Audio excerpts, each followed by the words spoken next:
नमस्कार welcome to my channel FoodzNFun को। आज मोर हेल्दी ब्रेकफास्ट सीरीज रे मु गोटे बेटर रु दुईटी हेल्दी ब्रेकफास्ट बनई। तो सुपर फ्लफी स्पंजी रागी इडली आ सुपर क्रिस्पी रागी डोसा से मु फॉक्सटेल मिलेट रागी सहित आवश्यक अनुसार उड़द दाल आ मेथी को सोक कर देथली। सोक हो गला पर ताको भलसे वाश करके गोटे स्मूथ बैटर बनै देथली। तो स्मूथ बैटर बनवाई ताको मु ओवरनाइट फॉर्मेट पाई ओवरनाइट रखी। तो गोटे बहुत भल बैटर बनीगला परे तो मु फास्ट इडली बनई। तो इडली बनैबा पई मु सेथिरे टिके सोडा आउ सॉल्ट ऐड करथिली। देन मु इडली मोल्ड को ऑयल ग्रीस करके सेथिरे भलसे बैटर को पोर करथिली। तापरे मु ताको 10 रु 15 मिनिट्स स्टीम करथिली। तापरे मोर बनी जाइथिला बहुत स्पंजी रागी इडली बनी जाइथिला हमरो। देन मु ताको सर्व करथिली कोकोनट चटनी सहित बादाम कोकोनट चटनी बहुत बढ़िया टेस्ट थिला तार। तो मु नेक्स्ट वीडियो रे निश्चित चटनी वीडियो आनिबी।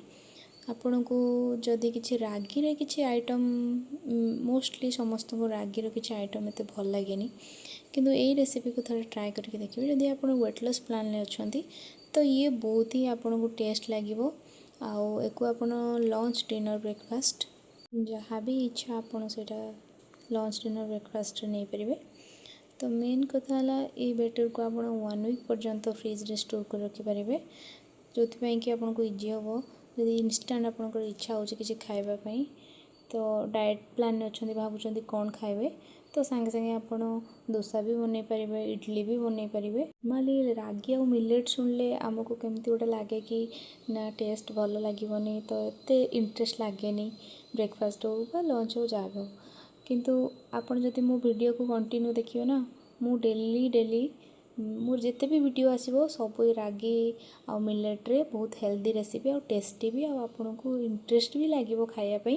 आपन अलगा जिनस छाड़ी सब बेले आपन को डाइट फूड ही खाया को भल लागिवो।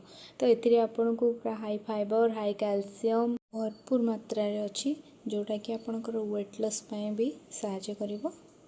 को भी चटनी सहित खाई पारे, टमाटो चटनी, बादाम चटनी, कोकोनट चटनी, आपन सांबर सहित भी खाई पारे, कौन भी आपन एको सर्व कर पारे।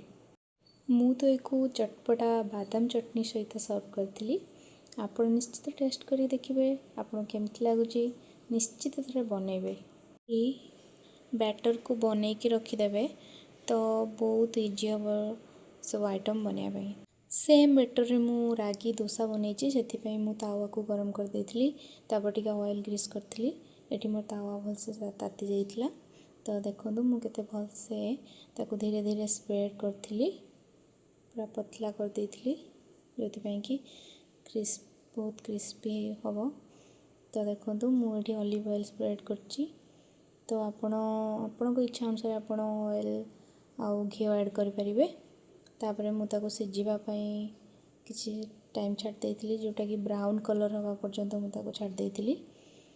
तो आपन ब्राउन कलर आसवा पर्यंत जदि छाड़िबे एटा टिके बहुत क्रिस्पी हबो। देखंतु मु ताको सेही बादाम चटनी आउ दही सहित सर्व करथि। वीडियोटी जदि भल लागिथिबो लाइक शेयर सब्सक्राइब पे जमा भूलिबेनी। एमिति आउरी गोटे हेल्दी रेसिपी सहित देखा हबो नेक्स्ट वीडियो रे। तो वीडियोटी केमे लागला कमेंट निश्चित कहबे। रहिली, बाय बाय।